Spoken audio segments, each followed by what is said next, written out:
The giant crystal building stretched up into the purple sky of Viridian Prime. Inside its walls, the most powerful beings in the galaxy gathered for an emergency meeting. The Galactic Council had ruled over thousands of worlds for more than 1,000 years. Today, they had a problem to solve. Ambassador Elena Vasquez walked through the tall doors with 3 other humans behind her. Their footsteps echoed in the huge room. Above them, light bounced off crystal walls in rainbow colors. Around them, alien beings filled seats that rose up like a mountain. Elena had never seen so many different life forms in one place. The Zephyrians looked like angels, with clear wings that caught the light. They whispered to each other in voices that sounded like music. The Kron were made of living rock and metal. When they spoke, the floor shook under Elena's feet. The Etherians had no real bodies at all. They floated like bright clouds of energy. High Chancellor Vextar sat on the highest seat. His 6 arms moved as he sorted through papers. His 3 eyes looked down at the small human group. He was from the hegemony, the species that had started the council long ago. "The council will come to order," Vextar said. His voice was deep and strong. "We gather today to discuss the human problem." Elena felt her heart beat faster. The human problem. That was what they called her people, now. A Sonari representative stood up. The bird-like being's feathers were bright blue and gold. "Humans have broken the colonization laws," she sang in her musical voice. "They have built cities on 12 worlds without permission. They refuse to follow mining consortium rules." Quote. The arachnid collective speaker clicked his mandibles together. His 8 legs tapped on the floor as he spoke. "Humans trade outside the approved routes. They ignore our authority. This cannot continue." Aldi. Elena listened carefully. They were not telling the whole truth. Yes, humans had built colonies on empty worlds. Yes, they had found new ways to travel between stars. But they had not attacked anyone. They had not stolen anything. They had simply refused to ask permission for everything they did. The real problem was different. 3 months ago, human scientists had discovered how to travel faster than light in a new way. It was better than anything the council species could do. It meant humans could reach distant stars in days instead of months. The council was afraid. "Humans are young and do not understand proper behavior," said a void swimmer. The whale-like being's words came through a water tank. "They need guidance. They need control." One by one, the council members spoke. They all said the same thing in different ways. Humans were dangerous. Humans were wild. Humans needed to be managed by wiser species. Elena's aide leaned close to her ear. "They really believe they are better than us," he whispered. Elena nodded but said nothing. She had studied these species for years before coming here. The hegemony had conquered dozens of worlds before forming the council. The Etherians had destroyed 3 star systems in ancient wars. The Kron had enslaved entire populations for mining operations. But somehow, humans were the dangerous ones. Chancellor Vextar raised one of his arms for silence. "The council has prepared terms for humanity," he said. "These terms are generous and fair." He touched a control, and words appeared in the air above the chamber. Elena read them with growing anger. Humanity would become a protectorate of the council. Human worlds would have council governors. Human technology would be shared with all council members. Human ships could only travel on approved routes. Human colonies would be inspected and approved by council experts. "These terms will bring peace and order," Vextar continued. "Humanity will benefit from our wisdom and experience."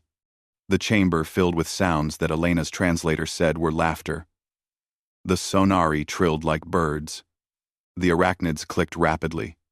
Even the serious crone made rumbling sounds of amusement. Elena understood why they were laughing. They had done this before. When the Deltans had tried to expand too fast, the council had offered similar terms. When the Rigelians had refused to share their mining technology, they had been given the same choice. submit or be destroyed. But those species had been alone. They had no allies and few resources. Humanity was different, though the Council did not seem to understand this yet. Ambassador Vasquez, Chancellor Vextar, said, "What is humanity's response to these generous terms?" Elena stood up slowly. Around her, thousands of alien eyes watched. Media cameras from across the galaxy focused on her. This moment would be remembered forever. "The United Earth government requests time to consider these terms," she said calmly. More laughter filled the chamber. Of course the humans needed time. They needed to accept the impossible situation. They needed to realize they had no choice. "Very well," Vextar said. He sounded pleased. "The Council grants humanity one standard day to provide an answer." Elena bowed slightly. "Thank you, Chancellor." She turned and walked toward the exit. Her team followed behind her. As they left the chamber, she could hear the alien voices continuing to discuss the human problem. They were already planning how to divide human technology and resources. Elena smiled for the first time that day. They had no idea what was coming. Outside the crystal building, Elena looked up at the purple sky. Ships from dozens of worlds moved between the clouds. This was the heart of galactic civilization. It was beautiful and impressive and very, very old. Tomorrow, everything would change. Her aide caught up with her. "What do we do now?" he asked. Elena pulled out her communication device. It was time to send a message to Earth. A very short message. "We go home," she said. "And then we show them what humans do when someone tries to put us in a cage." The purple sun of Viridian Prime was setting. Soon, it would be dark. And in that darkness, humanity would make a choice that would shake the galaxy. The Council thought they knew how this story would end. They were wrong. The next morning came too soon for Elena Vasquez. She had spent the night in the human embassy, talking with Earth through their quantum communication link. The conversation had been short and clear. Earth's leaders had made their decision months ago. They were just waiting for the right moment. Elena walked back into the crystal chamber with the same 3 humans beside her. This time, the galleries were full. Representatives from minor species filled every seat. They wanted to see the humans surrender. Then, they wanted to see. It was always entertaining when a new species learned their place in the galactic order. Chancellor Vextar looked down at her with satisfaction. His 3 eyes gleamed in the crystal light. Around him, the major council members waited, like judges at a trial. "Ambassador Vasquez," he said in his deep voice, "has humanity reached a decision?" Elena nodded. "We have, Chancellor." "Excellent. Please share your acceptance of our terms with the Council." Elena almost smiled. Acceptance. He did not even consider that humans might say no. Nobody said no to the Galactic Council. It simply was not done. A Sonari representative stood up. Her golden feathers caught the light as she spoke. "Before we hear the human response, the Council wishes to explain why these terms are necessary." Elena waited. She had expected this. The bird-like being's voice was like singing. "Humans are children in the galaxy. You have only been in space for 200 of your years. We have been traveling between stars for thousands of years. We know what happens when young species expand too quickly." A Kron representative made the floor shake when he stood. His rock-like body was covered in metal plates. Young species cause wars. They take resources that belong to others. They disrupt trade routes that have existed for centuries. "The Council protects peace," added an Etherian, the floating energy being pulsed with different colors as it spoke. "We prevent conflicts before they start. We guide new species towards civilized behavior." One by one, they explained humanity's faults. Humans were too aggressive. Humans moved too fast. Humans did not respect the old ways. Humans needed to be controlled before they caused problems. Elena listened to it all. She had heard these arguments before, in the reports about other species. The Council always said the same things. They were protecting peace. They were maintaining order. They were helping young species grow up. What they really meant was simple. They were protecting their power. They were maintaining their control. They were making sure no one could challenge them. The void swimmer spoke from his water tank. His whale-like voice was deep and sad. The Deltans thought they could ignore our guidance. Their homeworld is now a wasteland. The Rigelians believed they could keep their secrets. They are now extinct. The threat was clear. Obey or die. Submit or be destroyed. It was the same choice they had given to dozens of species before. But we are not cruel, said Chancellor Vextar. We offer humanity a chance to join galactic civilization properly. Under our guidance, humans can learn to be good citizens of the galaxy. The chamber filled with those sounds, Elena's translator called laughter. The aliens found this very funny. Another proud species would learn to bow their heads. Another independent people would accept their chains. The arachnid collective representative clicked his mandibles together in amusement. Perhaps humans will even thank us one day. Many species have grown to appreciate our wisdom. The terms we offer are generous, continued a hegemony official. Humans will keep their homeworld. Human culture will be preserved. Human individuals will be allowed to travel and work throughout council space. Rounded. Markered. Rounded. Elena knew what he did not say. Human worlds would be ruled by alien governors. Human technology would belong to the council. Human ships would go only where they were allowed. Human children would learn that their species was inferior to their alien masters. It was not slavery, exactly. It was something worse. It was the slow death of human independence. It was the end of human dreams. Of course, there will be restrictions. The Chancellor continued.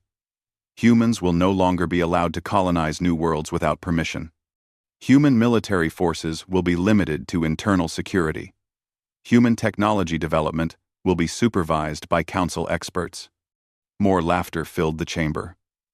The minor species in the galleries watched carefully. They had all accepted similar terms long ago. Now, they would see another proud species learn to submit. These restrictions are for the good of all, said the Sonari representative. Order brings peace. Peace brings prosperity. All species benefit when they follow council guidance. Elena wondered if the bird-like being actually believed that. The Sonari had been independent once. They had built beautiful cities among the clouds of their gas giant homeworld. Now those cities housed council administrators. The Sonari themselves worked as clerks and translators for their former enemies. We understand that these terms may seem harsh to human minds, said an Etherian. Young species often struggle with the concept of limits. But in time, humans will see the wisdom of our requirements, the energy being pulsed brighter. Consider the alternative. Humans continue their reckless expansion. They encounter hostile species beyond the rim. They start wars they cannot win. Millions die in conflicts that could have been prevented. It was a good argument, Elena admitted. There were dangerous species beyond the edge of council space. The galaxy was full of threats that a single species could not handle alone. But humans were not alone. The council just did not know that yet. The choice is simple, Chancellor Vextar said. His 6 arms gestured toward Elena. Accept our guidance and grow under our protection, or reject our wisdom and face the consequences alone. The chamber fell silent. Every alien eye focused on the small human woman standing at the speaking platform. This was the moment they had all come to see. This was where humanity would break, just as all the others had broken before them. Elena looked up at the thousands of faces around her. Some showed pity. Some showed satisfaction. A few showed genuine concern, but none showed respect. They all saw humans as children who needed to be controlled. She thought about Earth, blue and green and beautiful in space. She thought about the colonies humans had built with their own hands on distant worlds. She thought about human ships exploring unknown stars and human scientists making impossible discoveries. All of that would end if she said yes. Humanity would become just another subject species, grateful for whatever scraps their masters allowed them. Elena smiled. It was time to surprise them all. "Thank you for explaining your position so clearly," she said. Her voice was calm and polite. "The United Earth government has considered your terms very carefully." The chamber held its breath. This was it. This was the moment of surrender. "We respectfully decline," Elena said. The silence in the crystal chamber was complete. Elena's words seemed to hang in the air like a physical thing. Nobody moved. Nobody spoke. Even the translation systems seemed confused. Chancellor Vextar's 3 eyes blinked in sequence. His mouth opened and closed several times before any sound came out. "I apologize, Ambassador. There appears to be a translation error. Did you say decline?" "Yes, Chancellor. We decline your terms." Elena's voice was steady and calm. She might have been discussing the weather. A nervous laugh came from somewhere in the galleries, then another. The sound spread through the chamber like a wave. But it was different from before. This laughter was uncertain, worried. "Perhaps you do not understand," said the Sonari representative. Her musical voice had a sharp edge now. "These are not suggestions, human. These are requirements. The Council has decided." Elena nodded politely. "We understand perfectly. You have made your requirements clear. We choose not to accept them." The Kron representative made the floor shake as he stood up. His rock face was twisted with anger. "No species refuses the Council. It is not possible." "Nevertheless," Elena said, "we do refuse." She reached into her jacket and pulled out a small data crystal. The chamber watched as she placed it carefully on the speaking platform. "The United Earth government withdraws its application for Council membership," she continued. "We end all requests for trade agreements with Council species. We cancel all joint research projects and diplomatic exchanges." More silence. Elena could hear the hum of the crystal building's power systems. She could hear the breathing of 100 different alien species. She could hear her own heartbeat. "Furthermore," she said, "effective immediately, humanity ends all formal relations with the Galactic Council and its member species." Now the chamber exploded into noise. Alien voices rose in anger, confusion, and disbelief. Translation systems overloaded as dozens of species tried to speak at once. "Impossible!" shrieked the arachnid representative. "You cannot simply leave." "Order!" Chancellor Vextar's voice boomed over the chaos. "Order in this chamber." Slowly, the noise died down. Elena waited patiently for quiet. She had more to say. "This withdrawal includes all human diplomatic personnel," she continued. "Our ambassadors will return to Earth within 7 standard days. All human trade missions will end their operations and depart Council space. The Etherian energy being pulsed angry red colors. You cannot survive alone. No single species can exist without Council support." Elena smiled. It was the first emotion she had shown since entering the chamber. "We are willing to find out. This is madness." The void swimmer's voice bubbled up from his water tank. "Humans will be destroyed by the first hostile force they encounter." "That is a risk we choose to take," Elena replied. Chancellor Vextar leaned forward in his seat. His 6 arms gripped the armrests until his knuckles turned white. "Ambassador, I do not think you understand the situation. The Council's protection is not optional. Order must be maintained." "We understand perfectly, Chancellor." "We simply reject your version of order. Then you choose destruction." The Chancellor's voice was cold now. "The Council has dealt with rebellious species before. It does not end well." Elena's smile grew wider. Is that a threat, Chancellor? Nervous sounds came from the galleries. The minor species representatives shifted in their seats. They all knew what happened to species that defied the Council. Some had experienced it themselves. It is a statement of fact, Vextar replied. The galaxy is dangerous for those without proper guidance. Then we will have to be very careful, Elena said. She turned to face the cameras that were broadcasting this meeting across the galaxy.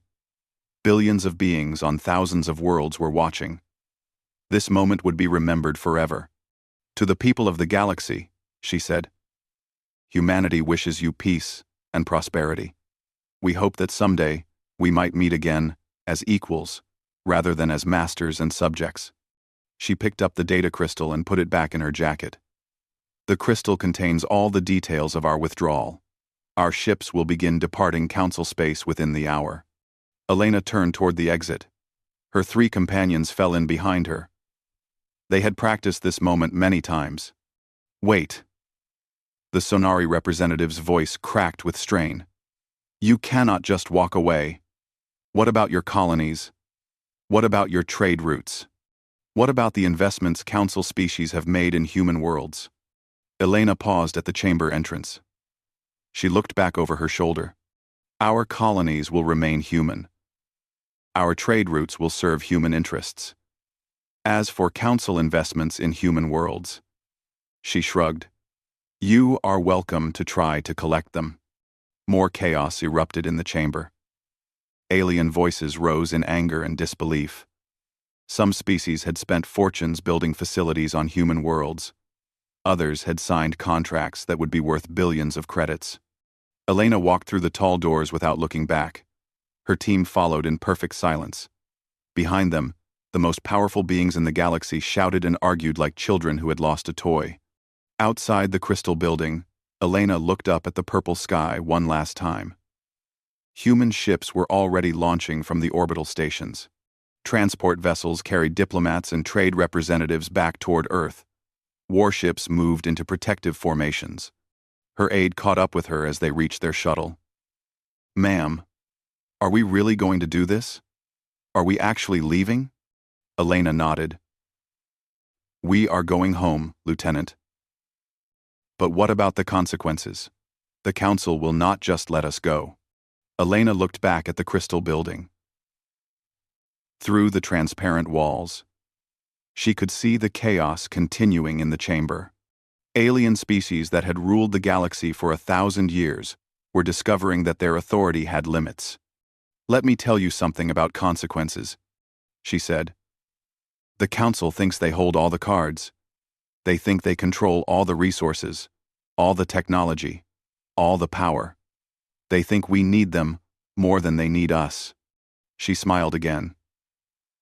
It was not a nice smile. They are about to learn how wrong they are. The shuttle lifted off into the purple sky. Below them, the crystal city of Viridian Prime sparkled in the alien sunlight. It was also about to become much less important. Elena activated her communication system. It was time to send a message to every human world, every human ship, every human colony. The message was simple. Come home. Within hours, humanity would begin the largest withdrawal in galactic history. Ships would disappear from Council space. Trade would stop. Research projects would end. Colonies would declare independence. And in the crystal chamber of Viridian Prime, the most powerful beings in the galaxy would finally understand what they had lost.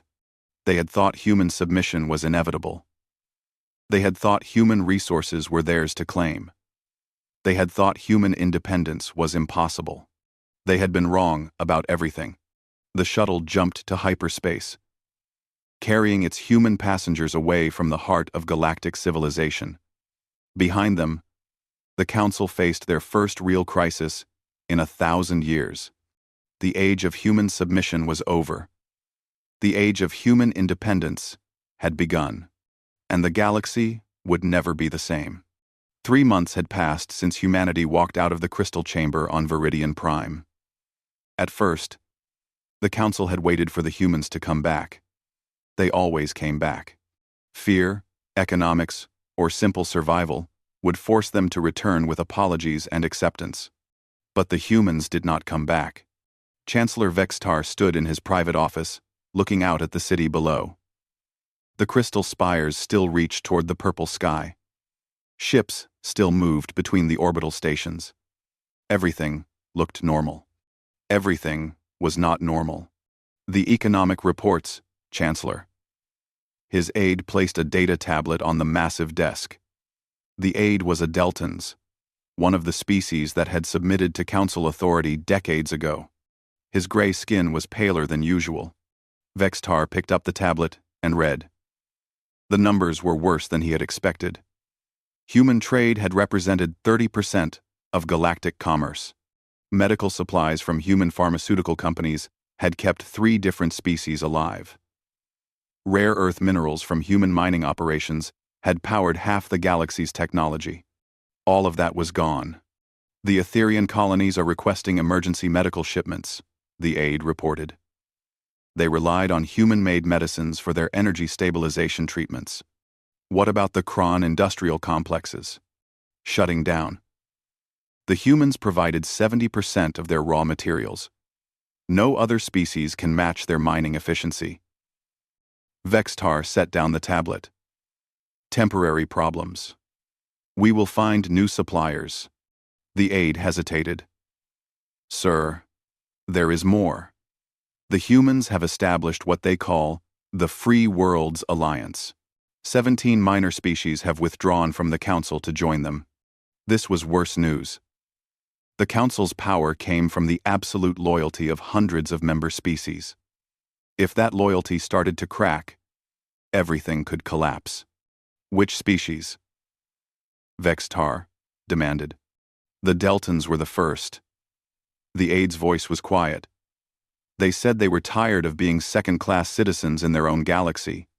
Vextar felt something cold in his chest. The Deltans had been perfect subjects for 40 years. They paid their taxes, followed council laws, and never caused trouble. If they could rebel, any species could rebel. The Andorians followed, the aide continued. Then the Centauri Coalition. The Rigelian survivors have also requested membership in the Human Alliance.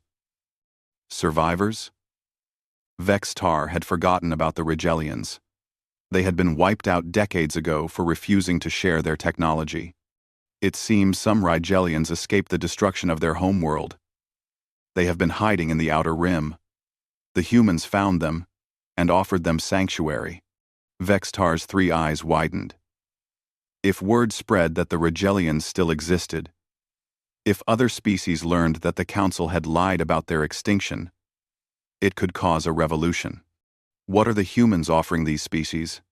Equal representation in their alliance, shared technology, protection from Council retaliation. The aide paused. And something else, sir. They are offering them respect. Respect. Vextar almost laughed. Respect was a luxury that subject species could not afford. Order required hierarchy. Peace required submission. The Council had learned this lesson over centuries of experience. And the Outer Rim colonies? All of them have declared independence from Council authority. They are using human faster-than-light technology to establish their own trade network. Our shipping companies cannot compete with their speed and efficiency. Vextar walked to the window. Below, the city hummed with activity. But he could see the empty spaces where human businesses used to operate. He could see the idle loading docks where human cargo ships used to dock. Have we tried negotiation? Yes, sir. We sent ambassadors to the human capital on New Geneva. They were received politely, but firmly. The humans are not interested in returning to Council space. What did they want? Nothing, sir. That is the problem. They want nothing from us. This was impossible. Every species wanted something. Power, resources, technology, protection. The Council's strength came from providing these things in exchange for loyalty. How could you control a species that needed nothing from you? The defense reports are also concerning, the aide continued. Human military technology has advanced rapidly. Their new ships are faster than anything in our fleets. Their weapons are more efficient. Their defensive systems are nearly impenetrable. Vex-Tar turned from the window. Are they planning an attack? No, sir. Intelligence suggests they have no interest in conquest.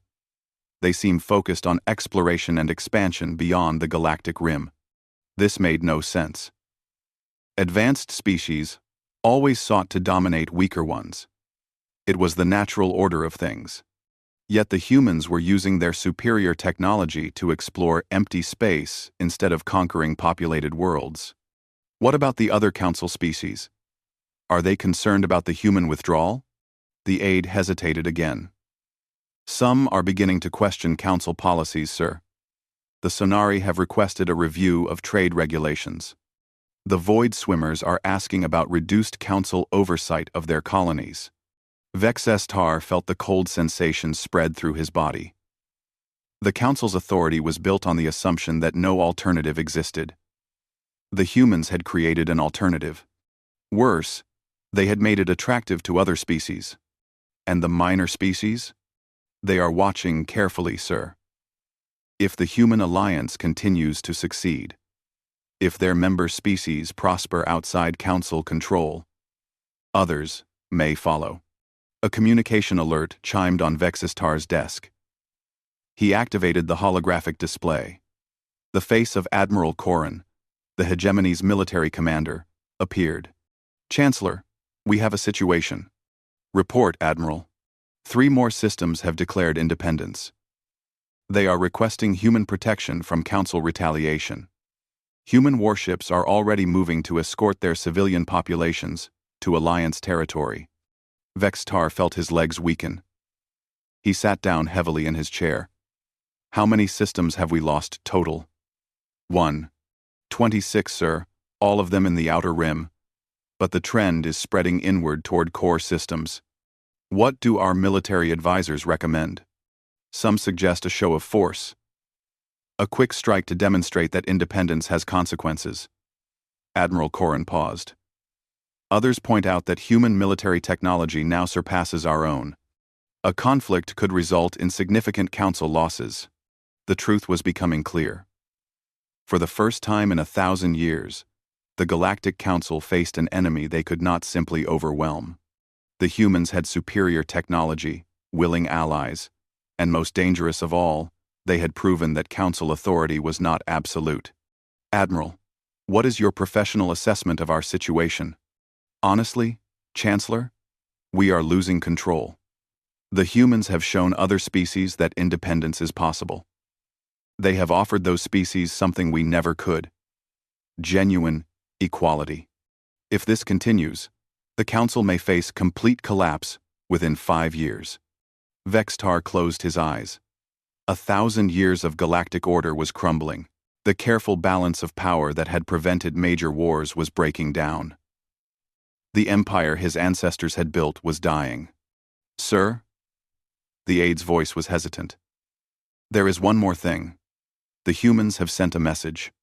Vex-Tar opened his eyes. What kind of message? An invitation, sir. They are hosting a conference on neutral ground. They want to discuss what they call new frameworks for galactic cooperation. What do they want? Unknown, sir. But the invitation was sent to every species in the galaxy, including those still loyal to the Council. Vex-Tar looked out at the Crystal City again. For 1,000 years, this had been the center of galactic civilization. Ambassadors had come here to beg for favors. Trade routes had been planned in these chambers. The fate of entire species had been decided in these buildings. Now the humans were offering an alternative. A galaxy without the Council at its center. A galaxy where species were equal instead of ranked. A galaxy where strength came from cooperation instead of domination. It was impossible. It was unprecedented. It was terrifying. It was also working. Shall I prepare a response to the human invitation? The aide asked. Vex-Tar was quiet for a long time. Outside his window, an alien sunset painted the crystal buildings in shades of gold and red. It was beautiful. It was also ending. Yes, he said finally. Tell them we will attend their conference. What shall I say about our position? Vex's Tar thought about pride and power and the inevitable changes that time brought to all empires. The humans had offered them a choice: adapt or become irrelevant. Tell them we are ready to listen. It was the first time in 1,000 years that the Galactic Council had asked to learn instead of demanding to teach. The age of council dominance was ending. The age of human influence had begun. And in the crystal chambers of Viridian Prime, the most powerful beings in the galaxy finally began to understand what they had lost when they let humanity walk away. 1 year after humanity walked away from the Galactic Council, Chancellor Vex Tar found himself on a human ship for the first time in his life. The vessel was unlike anything in the Council fleets. It moved with impossible speed through space, its engines quiet and efficient. The corridors were wide and bright, designed for many different species to move comfortably together. He was not alone.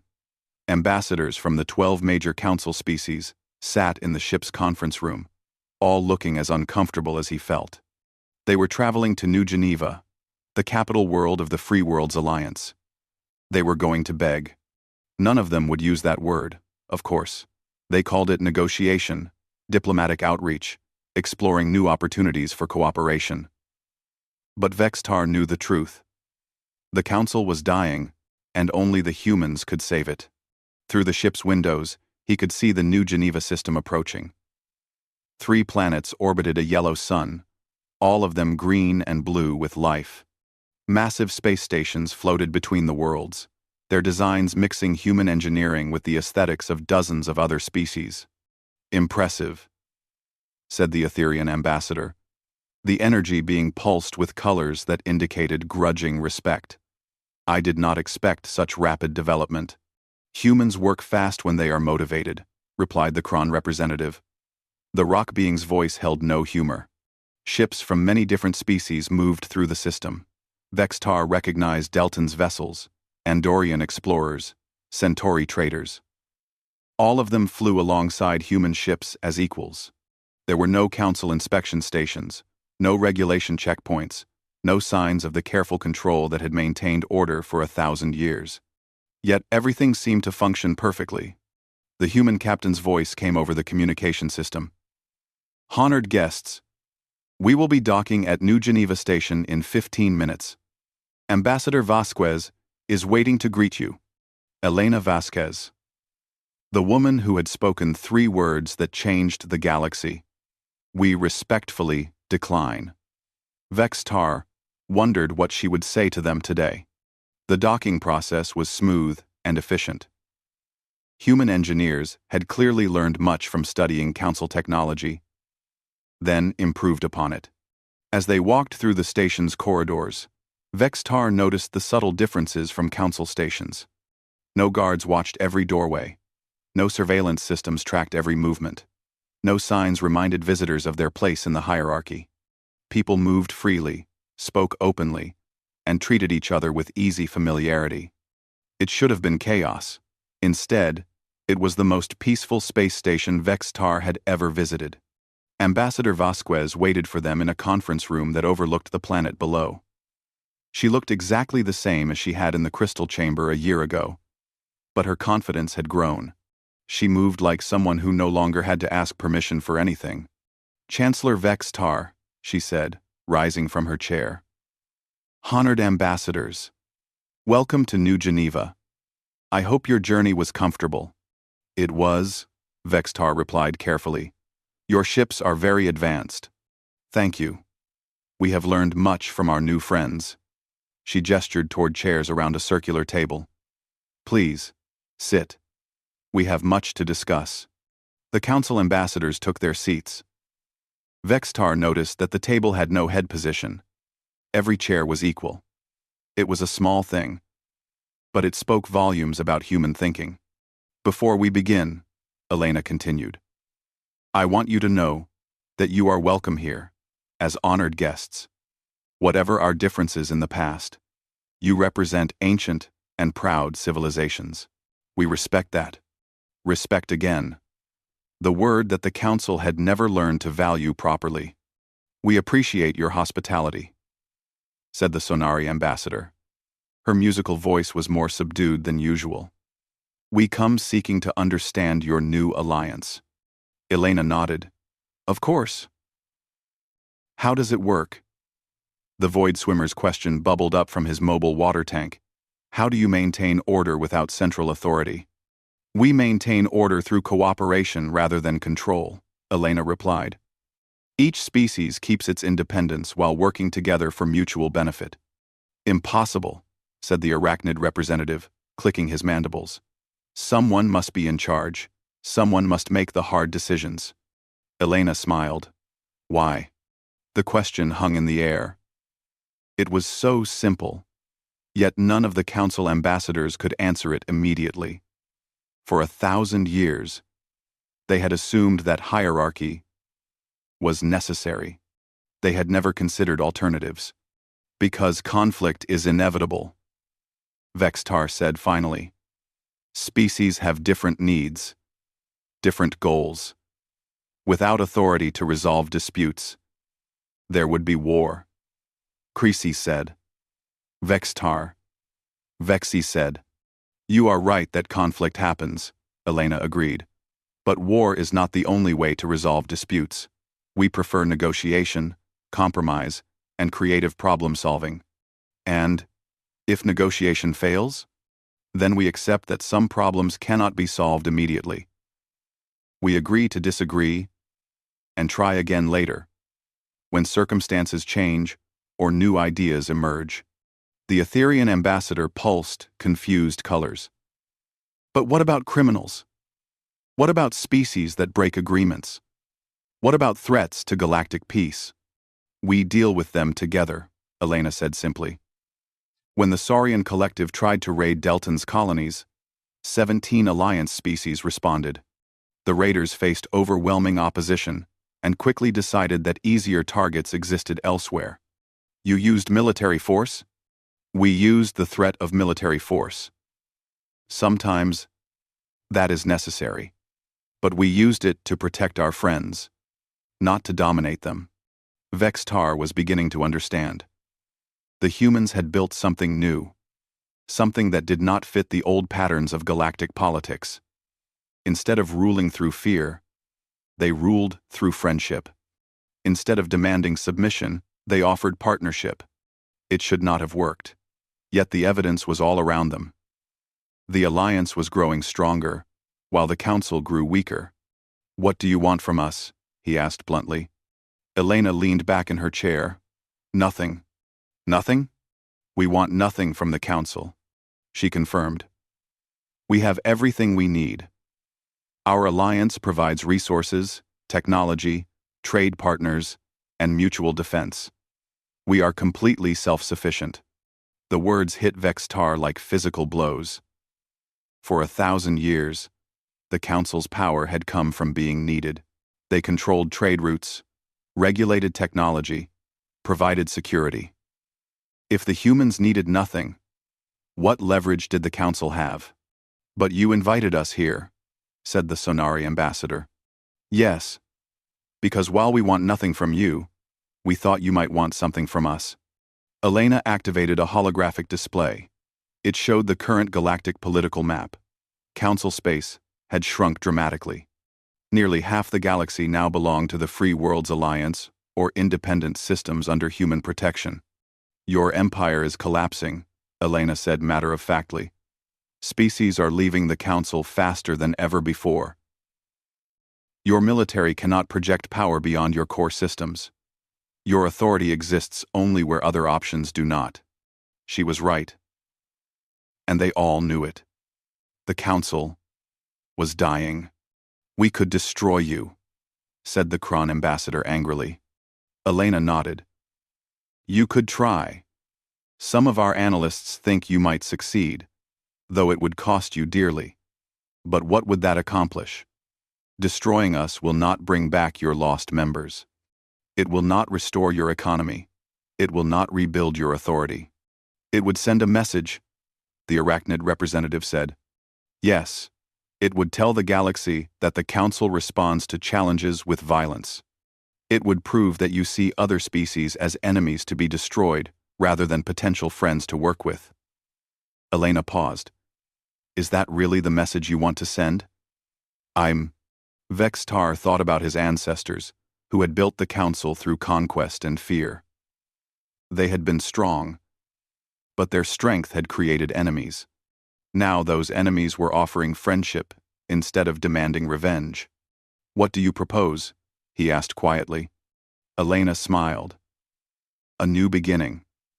The Council could become a partner in the Alliance rather than an opponent. Your species have knowledge and experience that could benefit everyone. Your worlds could trade freely with Alliance members. Your people could travel safely throughout Alliance space. And in return, you stop trying to control other species. You respect their independence. You treat them as equals rather than subjects. That would mean the end of the Council as it exists now. Yes, Elena said without hesitation. It would mean the beginning of something better. Vextar looked around the table at his fellow ambassadors. He could see fear in their eyes, but also hope. They were all tired of the endless struggle to maintain control. They were all curious about what the galaxy might become if they let go of their need to dominate it. You would have us give up everything our ancestors built? I would have you build something your descendants will be proud of, Elena replied. The room fell silent. Outside the windows, ships from dozens of species moved through space in peaceful cooperation. Below them, a human world hosted beings from across the galaxy as honored guests rather than conquered subjects. It was beautiful. It was impossible. It was the future. We will need time to consider this, Vextar said finally. Elena nodded. Of course. Take all the time you need. The Alliance will be here when you decide. She stood up, and the others followed. In the meantime, you are welcome to tour our facilities, meet our people, see how we live. I think you will find it interesting. As they filed out of the conference room, Vextar caught Elena's arm gently. Why? He asked. Why offer us this chance? We tried to enslave your species. We threatened to destroy you. Why help us now? Elena looked out at the stars beyond the station's windows. Because someone once told me that the strongest response to cruelty is kindness. Because we believe that former enemies can become future friends. Because we think the galaxy is big enough for all of us. She turned to face him. And because when someone laughs at you for walking away with dignity, the best revenge is proving that walking away was the right choice. Vextar understood. The Council had laughed when humanity left. They thought they were watching another species break under the pressure of galactic politics. Instead, they had watched the birth of a new kind of civilization. One based on cooperation instead of control, respect instead of fear, partnership instead of domination. The Council had been wrong about everything. But it was not too late to learn. As Vextar walked through the station's corridors, watching humans and aliens work side by side as equals, he began to imagine what the galaxy could become. It would require humility from the proud Council species. It would require admitting that their 1,000 years of dominance had been built on fear rather than wisdom. But it would also offer something they had never experienced: the chance to be part of something greater than themselves. The age of the Council was ending. The age of the Alliance was beginning. And for the first time in centuries, the galaxy's future looked brighter than its past.